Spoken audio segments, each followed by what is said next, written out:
JSSC के द्वारा कई बार समय देने के बाद अंततः जेएसएससी ने झारखंड महिला पर्यवेक्षिका का विज्ञापन जारी कर दिया है। इस विज्ञापन के शर्त के अनुसार कौन कौन आवेदन कर सकते हैं, इसका सिलेक्शन प्रोसेस क्या है और इसका सिलेबस क्या है, तो चलिए डिटेल में देखते हैं।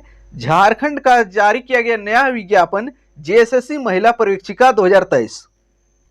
देख सकते हैं यह विज्ञापन जेएसएससी के द्वारा विज्ञापन संख्या 14/2023 झारखंड महिला पर्यवेक्षिका प्रतियोगिता परीक्षा 2023 के लिए जारी किया गया है। तो इसके लिए कौन आवेदन कर सकते हैं, तो महिला पर्यवेक्षिका पद के लिए भारत के कोई भी नागरिक आवेदन कर सकते हैं। तो पॉइंट नंबर 1 ही में ही क्लियर कर दिया है। तो भारत का कोई भी नागरिक इसके लिए आवेदन कर सकते हैं। इसके लिए परीक्षा शुल्क क्या रखा गया है, आवेदन शुल्क जो है 100 रुपये रखा गया है, लेकिन जनरल, ईडब्ल्यूएस और ओबीसी के लिए 100 रुपये है, बाकी बात 50 रुपये।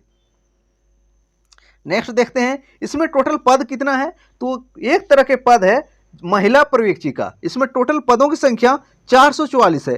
काफी अच्छे पद हैं। आखिरी विज्ञापन इसका 2014 के आसपास में आया था, लेकिन इस बार उस समय उतना पद नहीं था, लेकिन इस बार काफी अच्छा पद है। 444 टोटल पद हैं।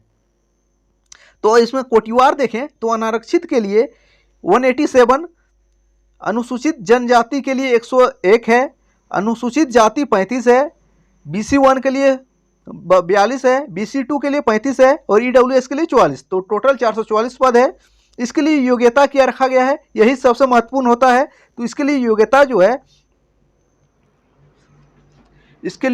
जो है पे मैट्रिक्स लेवल 6 लेवल का वेतनमान है। 35,400 से लेके 1,12,400 इसका वेतनमान रखा गया है। तो मान्यता प्राप्त विश्वविद्यालय संस्थान से समाजशास्त्र यानी सोशियोलॉजी, मनोविज्ञान, गृह विज्ञान विषय में स्नातक डिग्री, स्नातक महिला, इसके लिए क्लियर कर दिया है। इसमें पुरुष आवेदन नहीं कर पाएंगे, सिर्फ महिलाएं ही आवेदन कर पाएगी। लेकिन इसके लिए सिर्फ कौन कौन विषय से ग्रेजुएशन होना चाहिए, समाजशास्त्र यानी सोशियोलॉजी से, मनोविज्ञान से, गृह विज्ञान से, यानी कि 3 ऑनर्स से अगर आप ग्रेजुएट किए हैं और महिला हैं तो आप इसके लिए आवेदन कर सकते हैं। आप इसके लिए सुनहरा अवसर है लेडी सुपरवाइजर बनने के लिए झारखंड में।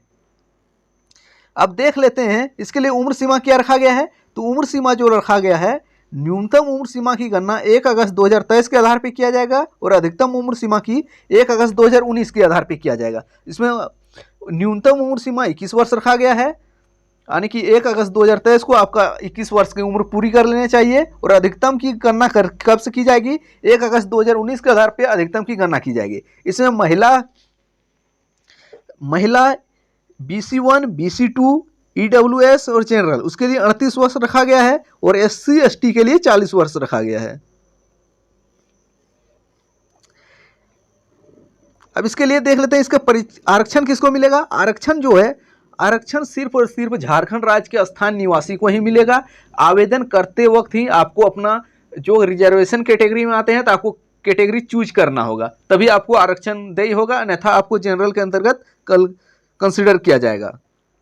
आरक्षण का स्थानीय प्रमाण पत्र जो है 2/6/2016 के बाद जो SDO लेवल का बना है या तो 19/7/2019 के बाद CO लेवल का बना है, वो भी आपका स्थानीय प्रमाण पत्र मान्य होगा। इसी तरह जाति प्रमाण पत्र वाला भी दोनों सेम है। 2019 के CO लेवल वाला, उससे पहले SDO लेवल वाला मान्य रहेगा।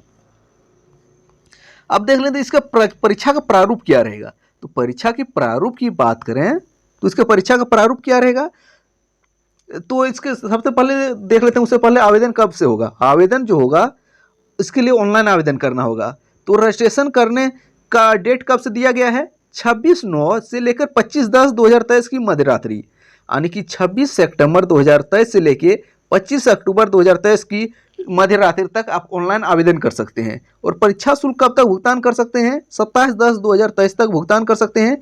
ध्यान देने वाली बात है, जब आप रजिस्ट्रेशन कीजिएगा, रजिस्ट्रेशन करने के बाद 24 घंटे के बाद ही परीक्षा शुल्क भुगतान होगा और परीक्षा शुल्क भुगतान होने के 24 घंटे के बाद फोटो और सिग्नेचर अपलोड होगा।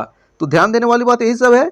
लेकिन अगर आप किसी तरह के इसमें गड़बड़ी कर देते हैं, इसमें सुधार करने का भी मौका दिया गया है फ्री ऑफ कॉस्ट। कब सुधार कर सकते हैं, 31/10/2023 से लेके 2/11/2023 आपको डेट ध्यान में रखना होगा। अगर आप गलती करेंगे तो क्या क्या सुधार कर सकते हैं, अपना नाम,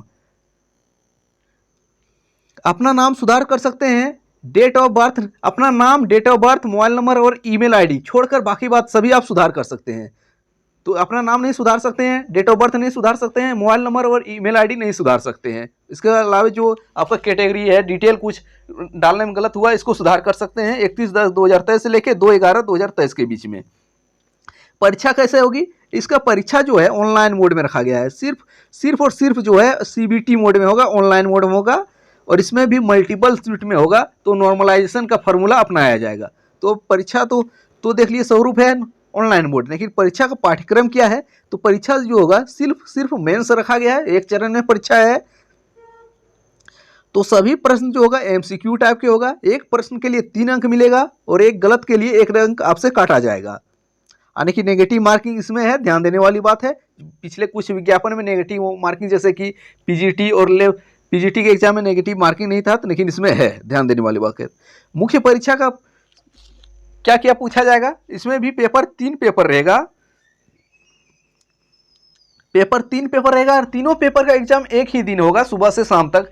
ध्यान देने वाली बात यही रहेगा। तो पेपर 1 जो होगा इसमें भाषा ज्ञान है, इसमें भाषा ज्ञान से कुल प्रश्न 120 रहेगा, इसमें परीक्षा की अवधि 2 घंटा रहेगा।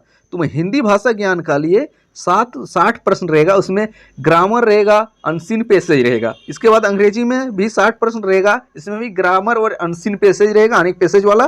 तो 120 प्रश्न आपका भाषा ज्ञान से पूछा जाएगा इसमें, लेकिन आपको 30% अंक लाना अनिवार्य है, यानी कि 120 का अगर आप 30% निकालिएगा तो कितना हो जाएगा? 36 नंबर आपको लाना अनिवार्य है, यानी कि पेपर 1 में 36 नंबर लाना अनिवार्य है, अन्यथा पेपर 2 और पेपर 3 नहीं जांचा जाएगा। और सिर्फ पेपर 1 जो है क्वालिफाइंग नेचर का है। इसके बाद पेपर 2 देख लेते हैं। तो पेपर 2 जो होगा जनजातीय क्षेत्रीय भाषा, इसमें 100 प्रश्न रहेगा, और इसका परीक्षा की अवधि कितना रहेगा? तो पेपर 2 की अवधि जो होगा 2 घंटा होगा। इसमें कौन कौन विषय रख सकते हैं? हिंदी रख सकते हैं, अंग्रेजी, उर्दू, संथाली, बांग्ला, मुंडारी, हो, खड़िया, कुड़ुक, उरांव, कुरमाली, खोटा, नागपुरी, पंचपरगनिया, उड़िया, संस्कृत। इसमें किसी भी जितना भी लिस्ट में दिया है इनमें एक सब्जेक्ट का आपको चुनाव करना होगा पेपर 2 के रूप में। इसमें भी आपको 30% जो होगा मिनिमम क्वालिफिकेशन मार्क लाना है, इसमें भी है, लेकिन इसका मार्क्स जो होगा मेरिट में जुड़ेगा। ध्यान देने वाली रहेगा बात, पेपर 2 का मार्क्स मेरिट में जुड़ेगा। अब पेपर 3 देख लेते हैं। तो पेपर 3 जो होगा इसमें टोटल 120 प्रश्न रहेगा, परीक्षा की अवधि 2.5 घंटा मिलेगा। इसमें सामान्य 250 प्रश्न है और 250 मिनट भी है, नहीं 150 प्रश्न 150 मिनट, 150 प्रश्न 150 मिनट है। तो इसमें 100 प्रश्न जो रहेगा आपका जो ग्रेजुएशन सब्जेक्ट है, होम साइंस है या सोशोलॉजी है या मनोविज्ञान है, इससे आपका 100 प्रश्न पूछा जाएगा। इसके अलावा है सामान्य अध्ययन, उससे 20 प्रश्न पूछा जाएगा, सामान्य ज्ञान 20 प्रश्न और सामान्य विज्ञान 10 प्रश्न। टोटल 150 प्रश्न पूछे जाएंगे पेपर 3 में। और पेपर 3 का मार्क्स जो है मेरिट में जुड़ेगा, 100 पूरे 150 का जो है ना 150 पेपर 3 पूछेगा, ये मेरिट में जुड़ जाएगा। तो यहाँ देख सकते हैं डिटेल सिलेबस।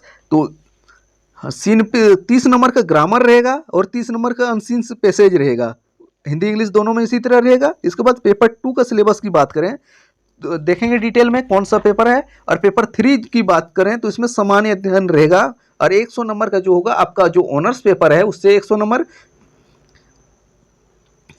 सामान्य अध्ययन इससे 20 प्रश्न पूछा जाएगा। इसमें क्या होगा, ऑल ओवर सभी सब्जेक्ट लगभग दिया है, मुद्रा, लिपि, राजधानी, हिस्ट्री, ज्योग्राफी सारे कुछ लगभग दिए होंगे।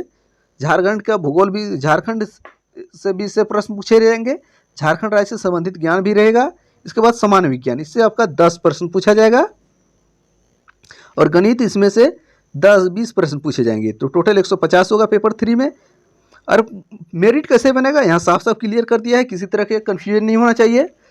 तो मेरिट जो होगा पेपर 2 जो है जनजातीय और क्षेत्रीय भाषा, और पेपर 3 के तकनीकी या विशिष्ट विषय यानी कि ग्रेजुएशन वाला जो आपका सब्जेक्ट है ऑप्शनल एवं सामान्य ज्ञान में प्राप्त अंक को जोड़कर सामयिक अंकों के आधार पर मेधा सूची बनाएंगे। पेपर 2 और 3 के आधार पर मेरिट बनेगा। ध्यान देने वाली बात आपके लिए रहेगा, यानी कि पेपर 2 और 3 का जम के तैयारी करना होगा।